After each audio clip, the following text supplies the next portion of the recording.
So the worst nightmare for the haters of the Sonic movie franchise and the haters of the Knuckles series has just come true. And there's a lot to unpack here and some pretty significant numbers that we need to go over today. So make sure to subscribe to the channel with all notifications. I'll give you a second.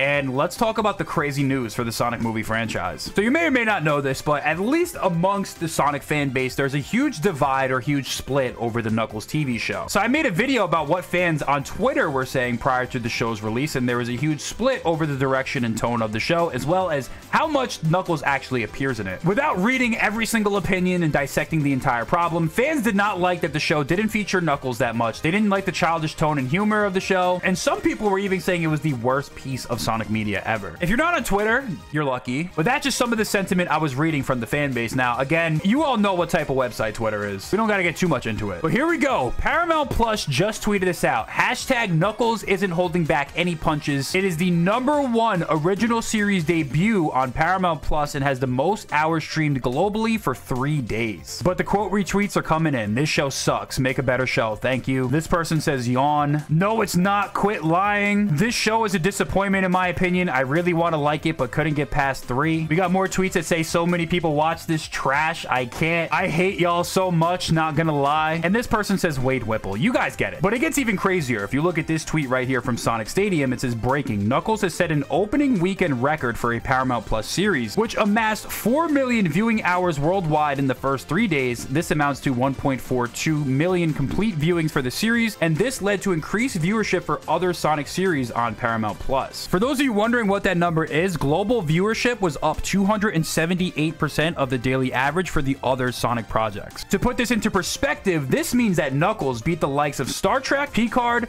Lower Decks, Strange New Worlds, and even Halo, which was supposed to be a big show, but a lot of people don't like. If you look at what Paramount had to say, they said the Sonic the Hedgehog fans came out in full force, said Jeff Grossman, Executive VP Programming at Paramount Plus. He said, "We're so thrilled with the record-breaking performance of Knuckles and the incredible lift the whole Sonic universe has experienced during Knuckles' premiere." But this leaves us with a really interesting discussion at this point. It's already been confirmed after the success of the Sonic the Hedgehog movies that they want to create a cinematic universe, and they even said that they want the films to become Avengers-level events. They've already talked about how they want to do future movies and future spin-offs, so the idea that the Sonic the Hedgehog movie franchise is going to end after Sonic Movie 3, which is the big project that everyone's anticipating is going to happen, it just seems a lot more likely that they're just going to continue to keep pumping out stuff for the franchise. It looks like, especially now, after the success of Knuckles, the movie franchise is here to stay. Even crazier, here's a tweet from Sonic Stadium. Like, this is even more breaking news. So, the Knuckles TV show now has a 75% on Rotten Tomato,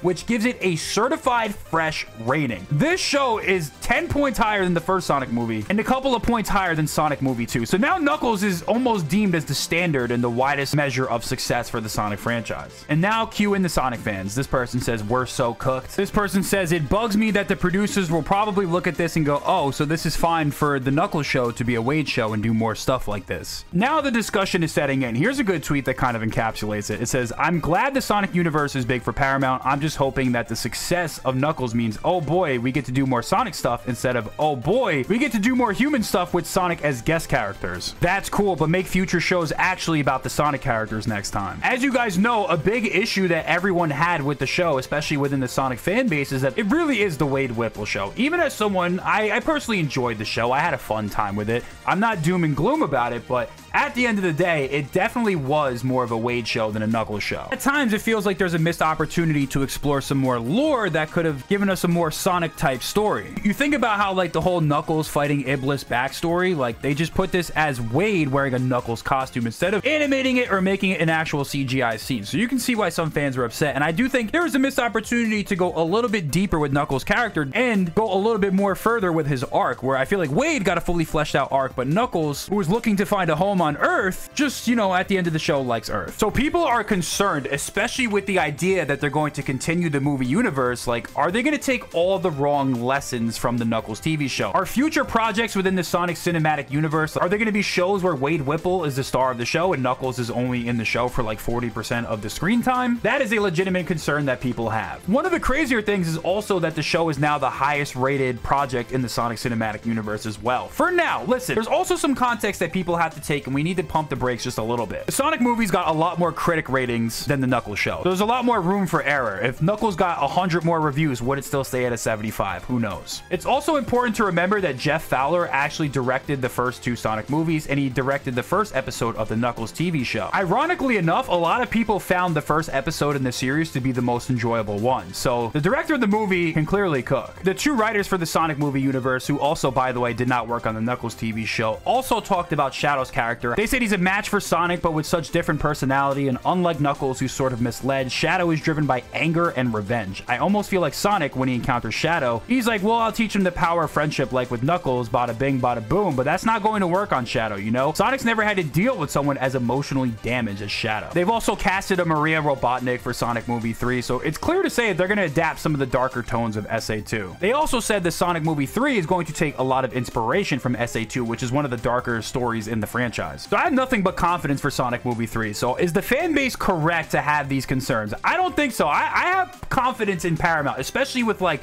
the feedback that people have. I also have confidence in potentially future spin-offs as well. Like if they do a Shadow spin-off, which I think is all but confirmed at this point, like I think in the future there's definitely going to be a Shadow spin-off. I feel like you got to go based off of the character, and since Knuckles was successful and maybe movie 3 will be really successful, maybe they'll be able to put more budget into the show so they can afford more CGI scenes. But Paramount has an interesting dilemma on their hands. So the Sonic fans are very vocal about criticism they have for the Knuckles TV show, but the show is successful and it's critically, you know, amongst critics, successful. So what do? Do you listen to the feedback of the fans, or do you just keep doubling down on what works? I mean, at the end of the day, no one cares about what anyone on Sonic Twitter thinks. I'm literally like a prophet. That question I proposed, like I said, what do you do when the show is a complete success, but some people in the fan base are disgruntled by it? How will this affect future Sonic movie projects? Will the next spin-off feature too many human characters? Will they cut corners with the CGI? Will they go lower on the budget? What lessons will Paramount learn from Knuckles' success?